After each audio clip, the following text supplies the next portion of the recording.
All right. Hey everybody, what's going on? So it's Rakume with part 4 of our Whispers of the Old Gods review. So yeah, I know we're running a little bit late with this one. Whispers is going to be releasing tomorrow in the States. So we're going to try to get this up as fast as possible. We've got about 60 or so cards to look at, so we've got a lot of stuff to do today. So we're just going to jump right into it. If I can't split this into 2 videos as I'm planning, I'm kind of planning to release one tonight and one tomorrow. I'll probably just put up the whole thing as one big ass long review tomorrow morning, right before the official release of the Old Gods, so you guys can enjoy that. But as far as the amount of time we're going to be taking on each card, it's going to be a little bit less today. So those of you guys that really appreciated my pace, sorry, but I'm going to be going a little bit faster today than I was in the past. Luckily, a lot of these cards don't warrant necessarily as much explanation as cards like Yoggsaron and stuff like that, so there won't really be any really long monologues that I'm going to be going on today. But so let's jump right into it. Here we go.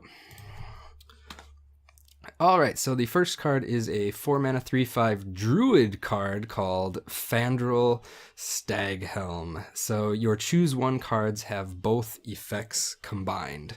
So there's a lot of choose one effects that Druid has, notably like Raven Idol, or even cards like Mark of the Wild, notably Power of the Wild as well. You can summon a 3/2 Panther and give all of your minions a buff, so that would be really good. I think that if a more kind of a mid-rangey or more of a rampy druid will become a thing in standard, I think that a card like this would see a lot of play. It's pretty reasonable, actually. It's pretty good. And if you're going to run this, you're probably going to run a lot of those choose one effects like Raven Idol and stuff like that. And if those cards prove to be not powerful enough to be included into the decks, then this card won't really be included either. But, I mean, for a legendary, I mean, that's a pretty good effect, and I think it's reasonably statted at 3/5, given how overpowered the effect is. You probably don't want to be playing this card on 4, though, unless you have Innervate. You probably want to be playing this card later in the game so that you can activate a lot of those choose one effects. And because of that, I think it's going to require a lot of testing to figure out if it's actually good or not. Forbidden Ancient is a 1-mana 1/1, and the battle cry is you spend all your mana and you gain +1/+1 for each mana spent. So if you drop this on turn 10, you have an 11/11 minion on the board, which is pretty cool, right? Now, actually, I guess it would probably be a 10/10. I'm not sure exactly how the effect works. So you spend the 1 mana and then you spend all of the rest of your mana. So if you drop it on turn 10, you get +9/+9, I think is how it would work. And then you would end up with a 10/10 minion on the board. And that's pretty good. Now, it is very vulnerable to silence, but when you consider the fact that a lot of cards like, for example, Zombie Chow, you're really not happy about top decking those 1-drops in the late game, right? But Forbidden Ancient is actually a 1-drop that you're really happy to top deck. And because of that, I think that this card is extremely powerful, even in Arena and in Constructed, both Wild and Standard format, simply due to the fact that it's a 1-drop that you're really happy to be able to top deck. It's not like, oh my god, I just top decked this 1-drop and I lost the game because of it. No, I mean, you're going to get a really sizable minion out of it when you drop it, so that's really cool. And the fact that you can combo it with other cards, for example, if you have 6 mana, you play your 4-mana card and then you play this card, or you innervate and then you play this card and then you get an even bigger minion. So you can kind of control it. It has a lot of flexibility. So this is the Druid Forbidden card. It has a lot of flexibility, and this is probably the best Forbidden card we're going to see in this expansion. It's really good. Addled Grizzly, 3-mana 2/2. After you summon a minion, give it +1/+1. So, I mean, this is obviously a combo card. We might see some kind of a Zoo Druid pop up that tries this, but ultimately I think that the more rampy Druid is going to be the one that sees a lot of play. That's just my personal assessment of what's going to happen in Standard, but I mean, this card isn't bad. It's a little bit too slow for like a rampy deck. It would see a lot of play in a kind of a token Druid, or a Zoo Druid, I guess, as it would be called. It does make cards like Dark Whispers, for example, which I had previously rated as garbage, a little bit more interesting. But not much, because your entire board is still incredibly vulnerable to like a Flame Strike or even like a Consecration. Everything is a 2/2 on the board. You have all the 1/1 wisps that have been buffed to 2/2. And the fact that you've spent 3 mana plus, what was it, 5 mana? So 8 mana total in order to do something that can be taken out by a 4 mana card is not very good. So I think that this card is a little bit deceptively good. But I think that you're looking to combo this more with kind of mid-rangey minions rather than terrible cards like Dark Whispers.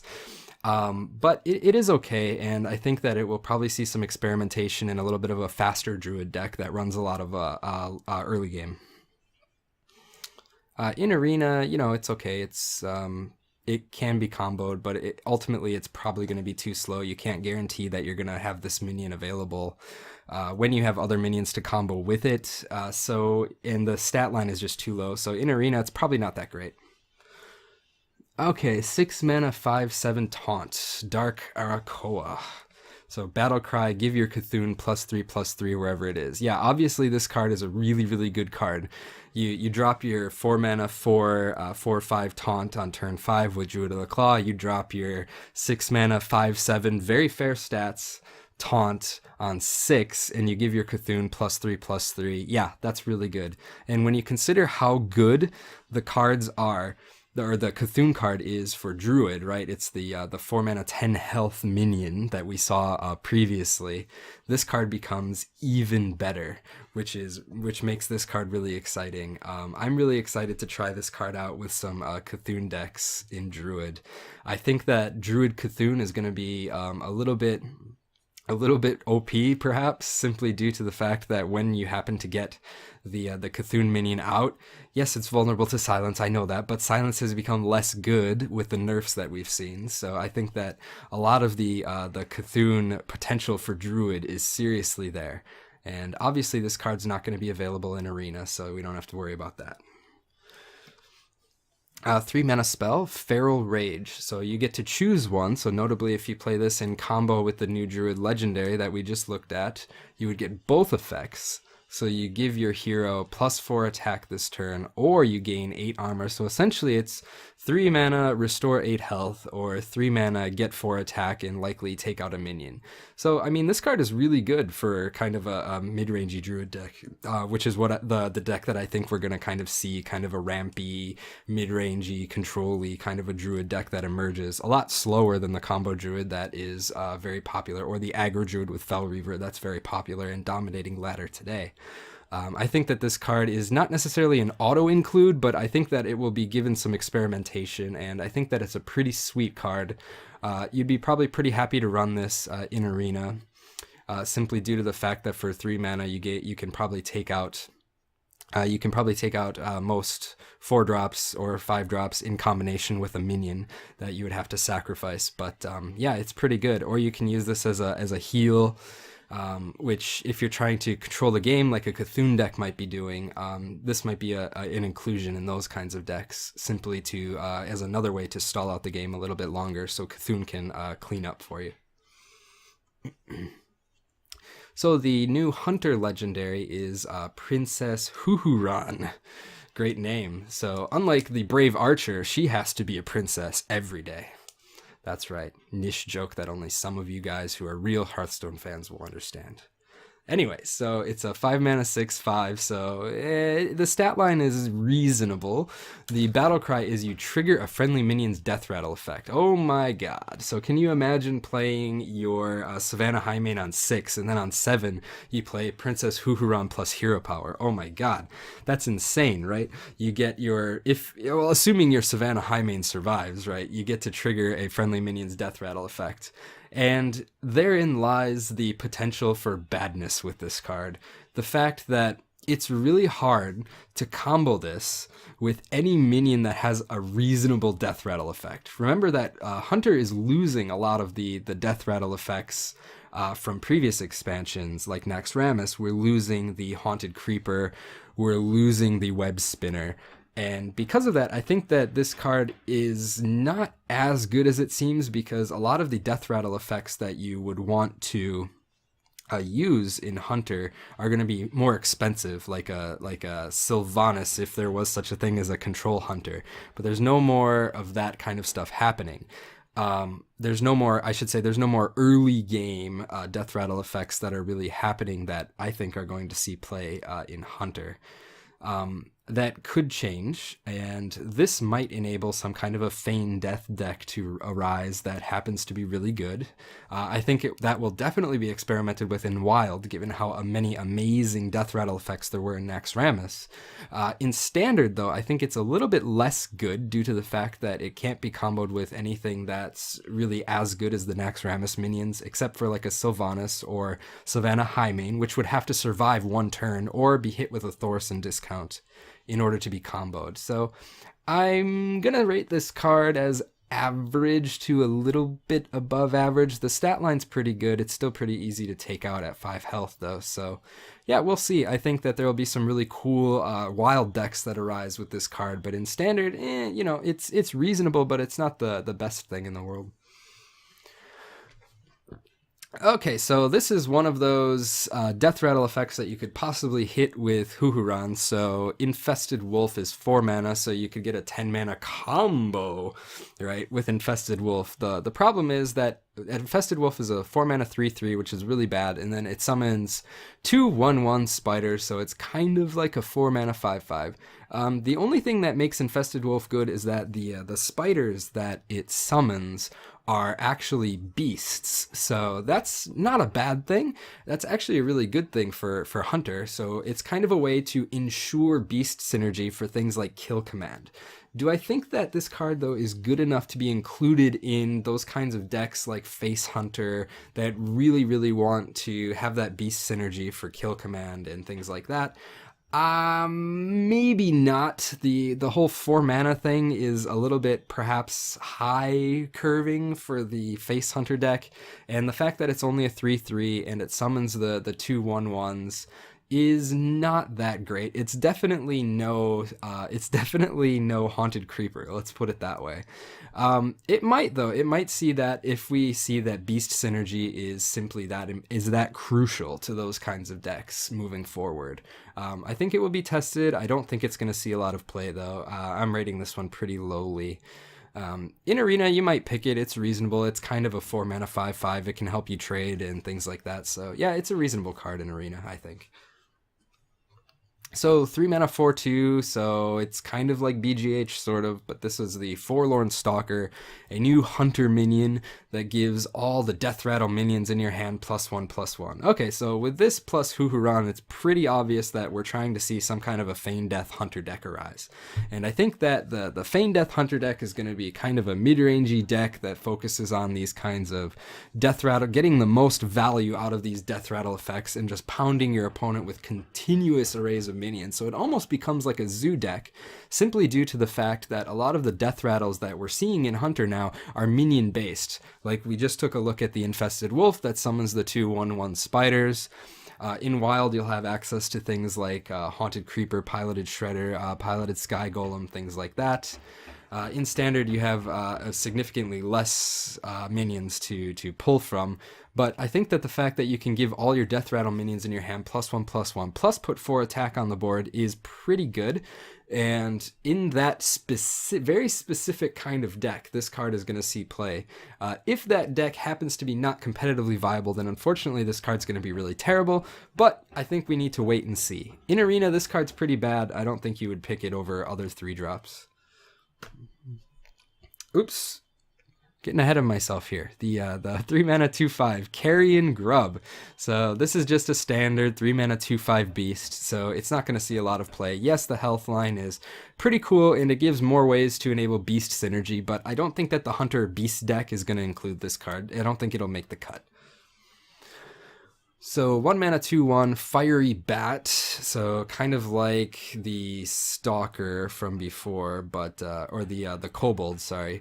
But this one deals 1 damage to a random enemy upon death, so it's also kind of similar to the Toad in that respect.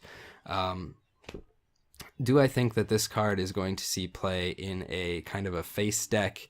Yeah, probably. Especially with the nerf to Leper Gnome. This one is a 1 mana 2/1 that has another chance to deal damage to a random enemy, perhaps clearing the way for later minions, or perhaps dealing damage to the opponent's face. So I think that this card would probably be included in specifically a face deck. The effect is not the best thing in the world, but it's not terrible. It's reasonable, and I think just due to the fact that it has 2 attack, and it warrants at least like a 2-mana Fire Blast or something like that, still does 1 damage to the enemy's face, is pretty good. So I think it'll probably see inclusion in that kind of deck. Perhaps over Leper Gnome, just due to the fact that it has the Beast tag. Again, Beast synergy is going to be huge moving forward for those kinds of face hunter decks. 1 mana On the Hunt. Deal 1 damage, summon a 1/1 Mastiff. So I don't think I put the Mastiff picture in here. I did not. So the Mastiff is a beast, so it's kind of a dog, right? And it deals 1 damage and summons a 1/1 beast. It doesn't have charge, so it's not like Unleash the Hound's Light or something like that. But it does enable beast synergy when you play it, which could be really good for late game combos. And because of that, do I think that this card would make it into a face deck? No, I don't. It's just too bad. This card, however, might go into decks that have been experimented with previously, like Malygos Hunter. So you drop your Malygos on turn 10, and you deal 6 damage with this card, and you summon a 1/1 beast, which then either has to die or it threatens really super lethal with something like Kill Command next turn, which would then deal 10 damage, which is pretty crazy, right? I think that this card will be experimented with in specifically that kind of Malygos Hunter deck, but I don't think it's very viable, and I don't think it's going to end up seeing a lot of play. It's not that great. If you want to deal damage, the better damage dealing card is Arcane Shot. Yes, this will enable beast synergy cards, such as Kill Command, but I don't think it's good enough to play a 1 mana deal kind of 2 damage, sort of. Okay, so the new Mage Legendary. When I originally read this yesterday, I read Battlecry, deal 8 damage to all minions, and I almost shit my pants. I was like, oh my god, that is amazing for Freeze Mage. And then I realized that at an 8 mana 8/6, that seems really, really, really OP. So I took a minute and I reread it, and I realized that it actually said Death Rattle, deal 8 damage to all minions. And so this card becomes significantly worse because of that.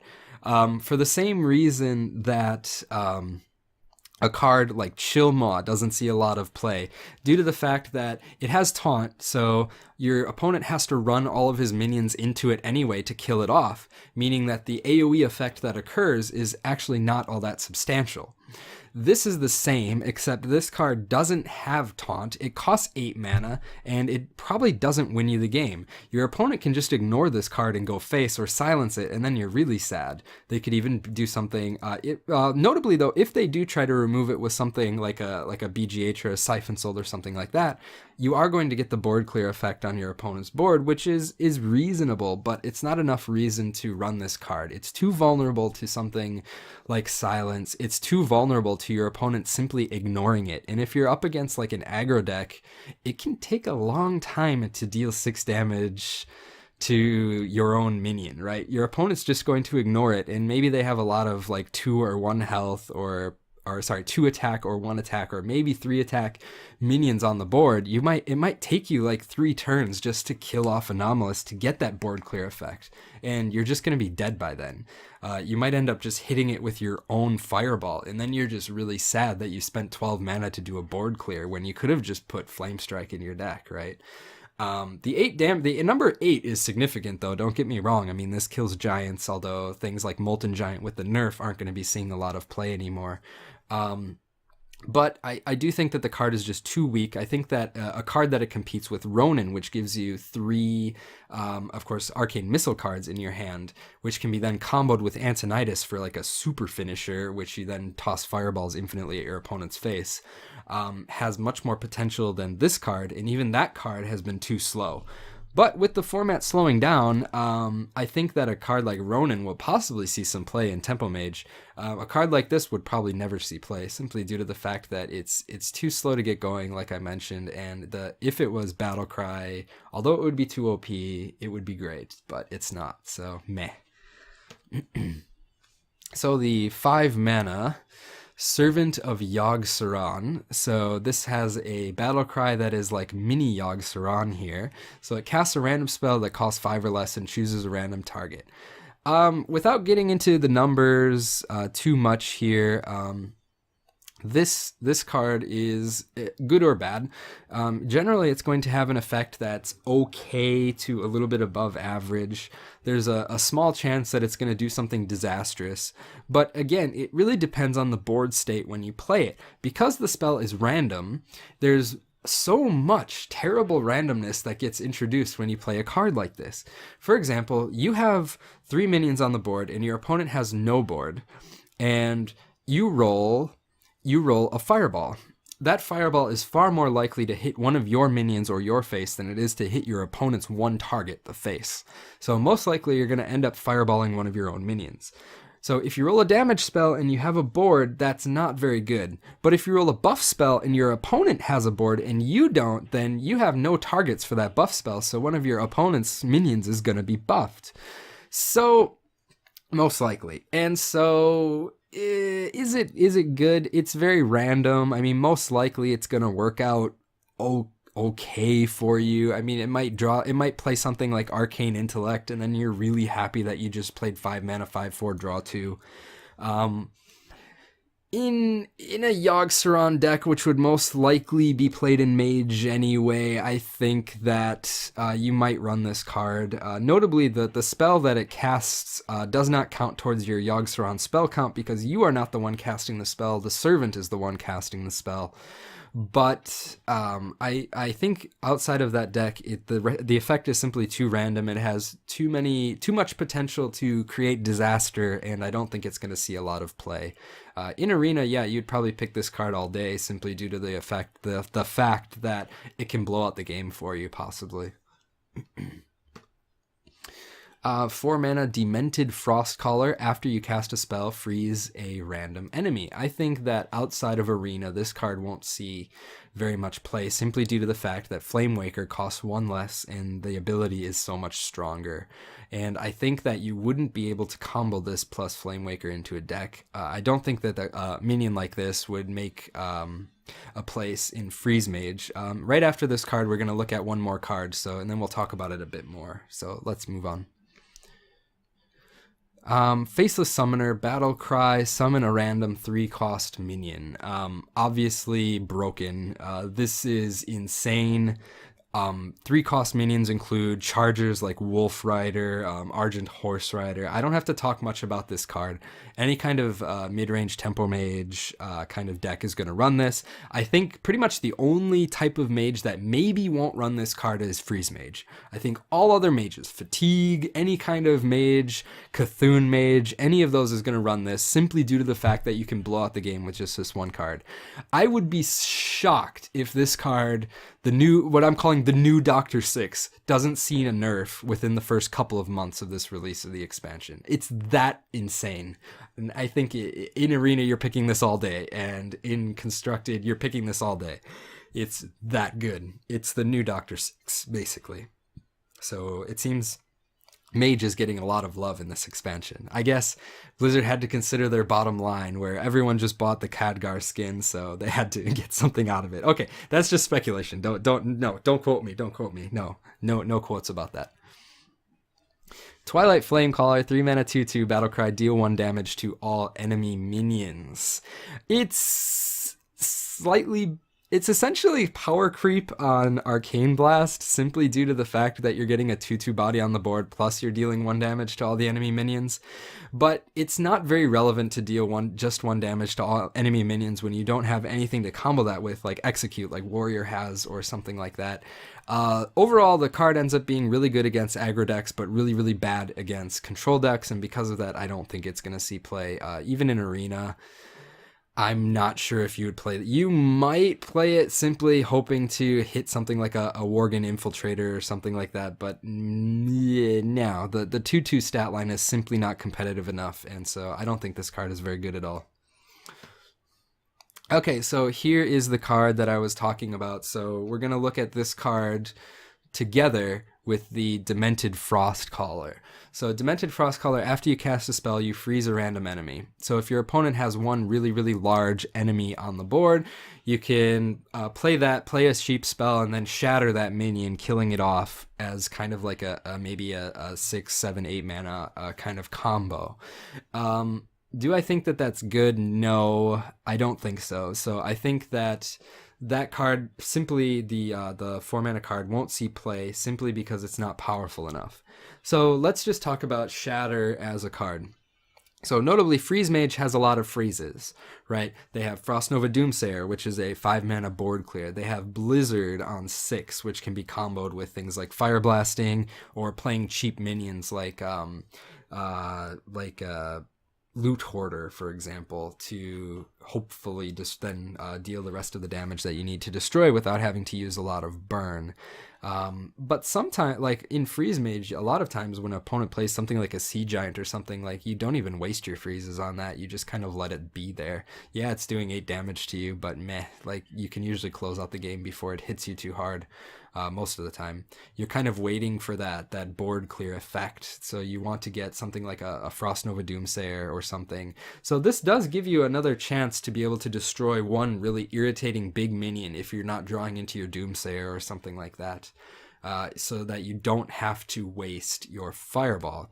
But remember that there's only 30 deck slots, and we're losing Mad Scientist, that's true, but what would we replace? So I think that you would probably include a card like the Kirin Mage, which allows you to play a secret for free, over a card like this.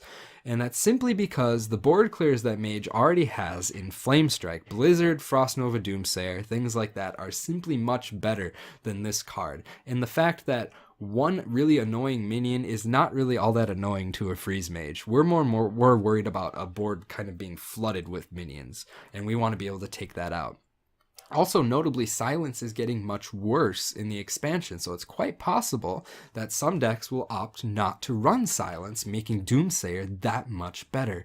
So I don't think that Shatter is going to see play even in a Freeze Mage deck, simply because there's not enough deck slots to include it over other cards that are core to making that combo happen. And as I said, I think that the 2 slots that are kind of opening up for Freeze Mage are probably going to be filled with the Kirin Mage, which isn't as good as Mad Scientist, but is reasonable. And it puts a pretty decent body on the board as well. But we'll see. I mean, this might see some play in kind of like a Fatigue Mage or a really heavy control kind of Cthulhu Mage. But outside of those like really specific situations, I don't think it's going to see a lot of play. And actually, I think that the Cthulhu Mage is actually not going to be all that controlling. And so simply due to the fact that the Cthulhu cards for Mage are built around using spells to buff Cthulhu. And so because of that reason, I don't think it's going to see a lot of play. Okay, so here's the new Paladin Weapon. So it's a 3 mana 3/2, so as we might call it, worse Fiery War Axe. But the battle cry is give +1/+1 to all of your minions with Divine Shield. Now, so in a previous review, we looked at the Steward of Darkshire. Whenever you summon a 1 health minion, give it Divine Shield. So this works with your hero power, this works with things like Magma Rager, it works with pretty much any 1 health minion, right? So I think that given this card and some other cards these 2 cards and some other cards we're going to look at, it's pretty obvious that Blizzard is trying to push Paladins to embrace Divine Shield. And I think that a card like this would definitely be included in kind of a Zooey, aggro-y kind of 1 health minion Divine Shield deck. Outside of that, though, especially where Paladins are losing shielded minibot and stuff like that, it's not that great. Even if you can combo it with something like Argent Protector, it's not really worth it just for a +1/+1. Notably, what you're kind of looking to do is you're kind of looking to create the combo, the dream, right? How realistic is this combo? Let me just preempt this combo by saying that it's not realistic at all. So you play your Stand Against Darkness, so you've got your 5 1/1s on the board, together with the Steward of Darkshire. So you have to play the Steward first, then you play that. So 8 mana, you've got all of 5 Divine Shield minions on the board. maybe one or two of them gets hit by your opponent, and then the next turn you play Rallying Blade, giving all of the ones that still have Divine Shield +1/+1 for kind of like a +3/+3 effect. Is it good? Yeah, it's okay. So if the Divine Shield deck becomes a thing, then yeah, definitely it's gonna see a lot of play. If it doesn't end up working out as well, and remember, I rated the Steward of Darkshire kind of as an average card simply because I didn't think that it was good enough, and it's very easily killed off, and it's hard to combo all of these cards together just in one turn, right? You look at Rallying Blade plus Steward of Darkshire is already 6 mana, so it doesn't give you a lot of mana to summon a lot of 1 health minions, even if you're already at 10 mana. And in order for the Rallying Blade to really be good, you kind of have to get like at least a double buff on it for it to really be worth it, I think. The fact that you're already probably going to run True Silver anyway makes this card a lot less good too.